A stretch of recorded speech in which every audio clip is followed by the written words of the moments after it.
Um documento inédito sobre uma das páginas mais sombrias e desconhecidas da história do nosso país. Nossa equipe entra no prédio onde funcionou o maior hospício do Brasil. Um hospital que internava à força e misturava pessoas com e sem nenhuma doença mental. Estas portas estão sendo abertas para revelar os detalhes de uma série de crimes silenciosos marcados por torturas, indignação que o Brasil mal conhece.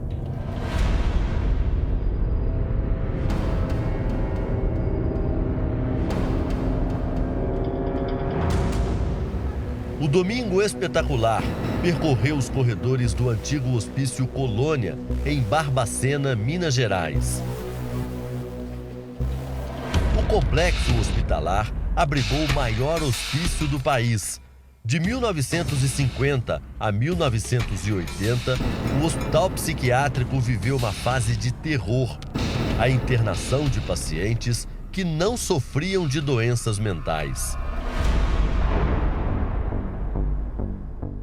Lembrai com alegria que além, muito além.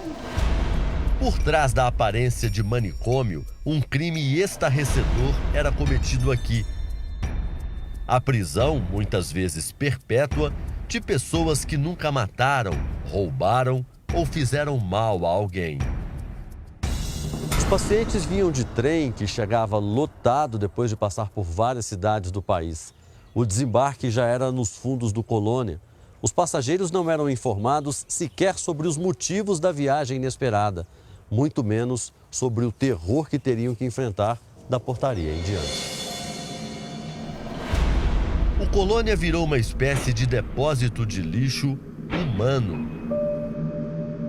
Quando chegavam ao Colônia, os pacientes eram obrigados a entregar as roupas do corpo, relógios, calçados e documentos. Tinham as cabeças raspadas e entravam numa ducha gelada, apesar do frio constante que faz em Barbacena. Perdiam a identidade e a dignidade. Eram enviados para a colônia pessoas que haviam perdido o documento, prostitutas, mães solteiras, meninas que haviam perdido a virgindade antes do casamento ou que se rebelavam na família por algum motivo. Isso foi registrado no prontuário médico dela. Para a jornalista Daniela Arbex, o tratamento lembra o dos judeus mandados para os campos de concentração. A semelhança inspirou um livro-reportagem, Holocausto Brasileiro, que detalha a tortura no manicômio a partir do relato dos quase 200 sobreviventes. Nós não perdemos 9 milhões de judeus, mas nós perdemos 60 mil brasileiros em função das condições em que eles eram mantidos, condições subhumanas. Quem mandava era o poder da região. Chegava aqui e internava. Que poder? O padre, o delegado, o prefeito, o vereador, entendeu? Hoje, o cenário de tanto horror ainda atende doentes mentais. A realidade no hospital psiquiátrico é bem diferente. Os pacientes têm camas, refeitórios, lazer e, segundo a direção, são tratados com dignidade. Hoje, Barbacena acolhe 174 moradores, né, que a gente chama aqui de moradores em função do estilo de vida que eles têm. Porque quando o paciente interna, a gente já começa a preparar a alta dele. No lugar funciona também o Museu da Loucura, onde estão reunidos os vestígios de um tempo de dor e de injustiças. Francisca tem 58 anos. Trabalhou como auxiliar de cozinha no hospital em 1979. Tinha o sonho de ser enfermeira. Desistiu depois de acompanhar uma das sessões de tortura. Como cozinheira, a gente tinha a chance de fazer um curso de atendente. com as enfermeiras do local. E ensinaram pra gente que tinha que pôr uma bucha na boca do paciente, para molhar a fonte, ligar o aparelho de 110 a 120 volts, aí encostar 1, 2, 3 na fonte do paciente.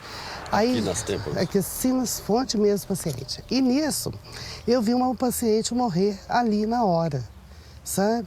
E os técnicos de enfermagem simplesmente embrulhou no lençol, pôs no chão, para eles era -1. E você saiu correndo? E eu saí correndo, até chorando. As sessões de choque elétrico faziam parte da rotina. Fazia-se muito nessa época o uso do eletrochoque. Ele era dado como castigo. Como é que funcionava? Aqui, ó. Apertava e tirava. Provocava em você uma convulsão. Quantas pessoas... Segundo os funcionários, os choques também eram usados para acalmar os pacientes. E como é que os pacientes eram preparados para o eletrochoque, que você falou? O eletrochoque eles eram contidos na cama. Com o quê? Com amarrado as duas mãos numa cama assim. Com panos, lençóis, com corda. E as pernas também, entendeu? Amarrado, separada. E ali a gente fazia o eletrochoque na cabeceira da cama. Milhares de pessoas agonizaram atrás dos muros do Colônia. Eram tratados como animais. Não havia cama, muito menos colchão para todos os pacientes. A maioria dormia nos corredores, como este aqui, no chão mesmo, forrado com capim. Nossa, menino. Dona Marlene trabalhava no Colônia. Todos os dias tinha que colocar o capim para secar. Como se eu estivesse vendo tudo aquilo. Meu dia a dia era muito triste. Eu carregava capim de manhã quando eu chegava, para dormir à noite. Colocava secar para à noite eles dormirem. Numa ala dessa aqui, dormiam quantos? Mais de 100. Eu cheguei a ficar dentro desse pátio com 280 pessoas. Ronaldo Simões era o chefe dos psiquiatras de Minas em 1979. Ao descobrir as barbaridades no Colônia, escreveu um artigo sugerindo o fechamento do manicômio e foi demitido. Demitido com um argumento interessantíssimo do chefe, né? Ele disse o seguinte, ele me chamou para eu assinar o meu pedido de demissão. Em vez de assinar o pedido de demissão, eu chamei a imprensa. Até hoje, Ronaldo se revolta com o que acontecia no manicômio. Porque eu morri de vergonha de saber que existia um lugar como aquele, porque eu chamo hospício e, teoricamente, é para internar pessoas com doenças mentais. O que menos tinha lá.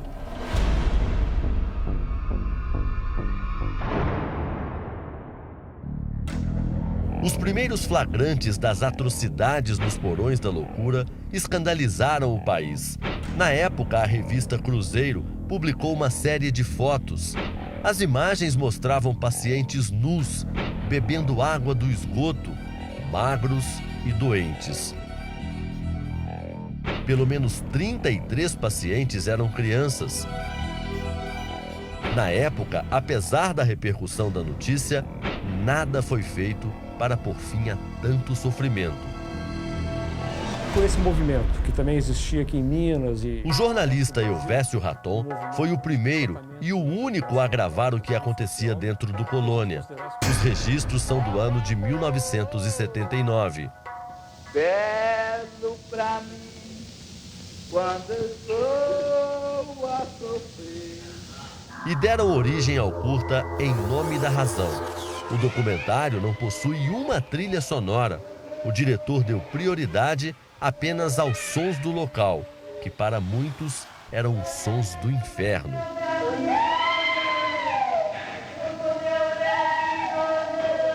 Às vezes eu me lembro até dos cheiros do excremento, de urina, de sofrimento.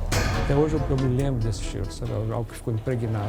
Eu vim pra cá dia 3 de outubro de 1979. As lentes de Raton registraram o inconformismo de um jovem levado à força para o hospício depois de uma discussão com o pai. Eu estava nervoso em casa, meu pai trouxe eu pra cá e eu peguei, aí meu pai pegou, me amarrou eu na corda pôs dentro da ambulância e trouxe para o hospital. Aqui nós precisamos. Dona Conceição Machado foi internada pelo próprio pai. Ela foi parar no hospício porque queria receber do pai a mesma quantia em dinheiro que os irmãos recebiam com a colheita de café. É preciso de um médico. Toda a situação lá era muito impactante. O jornalista lembra que no hospício serviam o famoso chá da meia-noite. Uma das lendas em torno da Barbacena é que quando você tinha paciente que estava muito mal, estava, fisicamente muito ruim, dizia-se que alguns funcionários davam ele um chá para liquidar com ele, para vender os cadáveres para as escolas de medicina. Então falava-se nesse chá da meia-noite como uma injeção, alguma coisa, né, que matava as pessoas.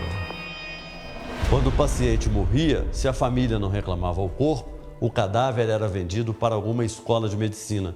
Em 10 anos, 1.853 corpos foram entregues para 17 faculdades da região.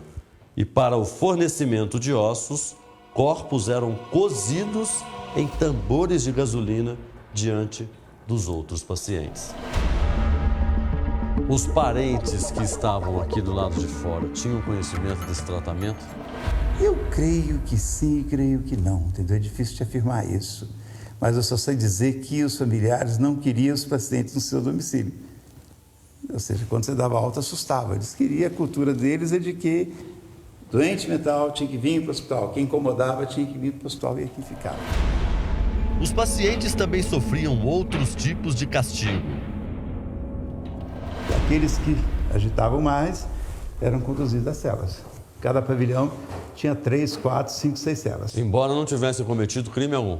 Não, ficava na cela preso. Por punição, às vezes, por função da própria agitação. Por exemplo, aquela paciente ali, ela gostava muito de subir em telhado. Essa aqui? É, a Lúcia Bernardes. Então, provavelmente, ela foi encarcerada numa dessas situações que ela subia no telhado. Às vezes, você poderia internar uma pessoa lúcida aqui, mas o ambiente fazia ele ficar totalmente transtornado. Nesse ambiente, hoje transformado num consultório, funcionava o que era chamado de quarto forte, um lugar muito parecido com uma cela onde ficavam presos os pacientes que resistiam ao tratamento. O contato com o mundo externo era feito por meio dessa janela. Por esse buraco, os internos recebiam comida, remédios e, eventualmente, alguma higiene. As pessoas ficavam completamente nuas e tomavam banho com duchas de mangueira. E era assim, o banho era dado dessa forma, a pessoa do lado de fora, o paciente do lado de dentro. As denúncias de maus-tratos nunca foram oficialmente investigadas. Ninguém foi punido pelos crimes que aconteceram aqui durante todos esses anos.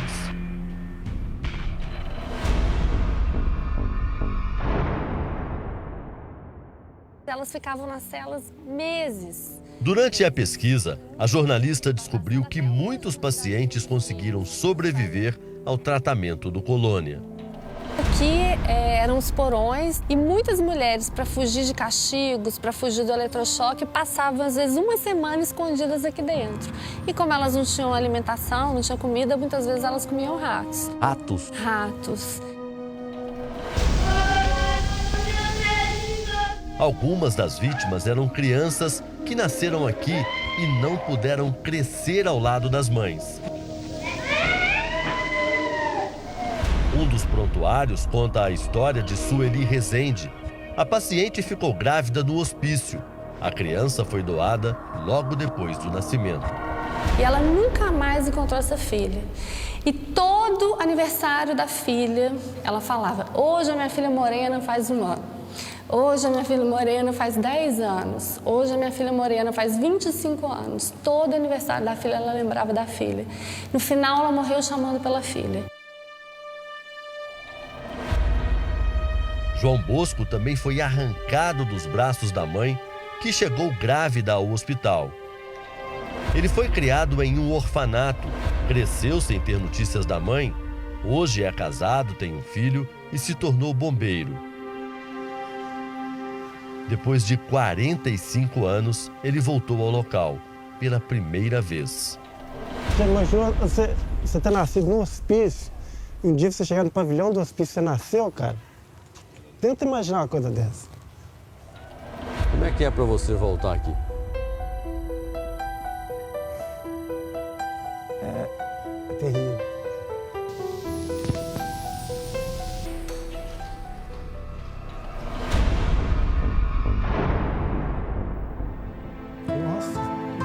João Bosco se emociona com a visita e sabe que tudo o que aconteceu faz parte do passado. Você conseguiria traduzir o que são suas lágrimas agora? Muito livre disso, desse passado. Acabou. Ele tem motivos para querer deixar tudo para trás. Há 2 anos, o bombeiro realizou o sonho de reencontrar a mãe. Foi uma surpresa de aniversário. Os amigos do batalhão conseguiram localizar Dona Geralda. As imagens gravadas por um cinegrafista amador registraram o encontro do filho com a mãe.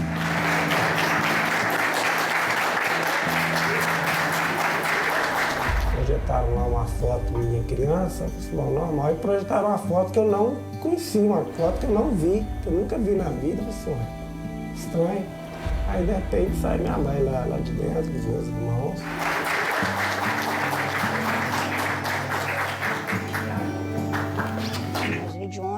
Dona Geralda saiu do Colônia há 45 anos, mas não conseguiu achar o filho, que foi criado em um orfanato em Belo Horizonte.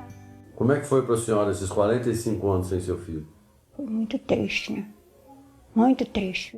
Dona Geralda nunca teve problemas mentais. Tinha 14 anos quando foi estuprada pelo rico patrão e mandada para o sanatório. Para quem foi considerado louco na época, não há tempo que cure as feridas abertas por tanta insanidade, principalmente as lembranças do dia em que uma funcionária do hospício contou que João Bosco tinha sido entregue para o orfanato. Tal dia que eu cheguei lá, que ele não estava lá, ela veio encontrar comigo, aí ela falou comigo, aí eu comecei a chorar e respondi ela, sabe, respondi mesmo. Aí ela só me pegou pro braço. Ela me pegou e falou, você não tem autoridade de me responder, não. Aí foi me arrastando lá pro quarto de choque. Aí me deitou lá na cama de choque, me deu choque. E a senhora levou um choque? Um choque. Porque perguntou onde estava seu filho? Porque eu perguntei pelo meu filho. Mãe e filho agora se encontram pelo menos uma vez por mês. Não podem mudar o passado, mas estão decididos a superar juntos os traumas deixados pelo manicômio de Barbacena. Para mim, o ensinamento fica é o seguinte: existem muitas pessoas ruins, existem muitas pessoas boas, porque mesmo para nós estarmos aqui agora, foi necessária a generosidade de alguém. Senão eu vou procurar a mãe dele. Existem pessoas boas.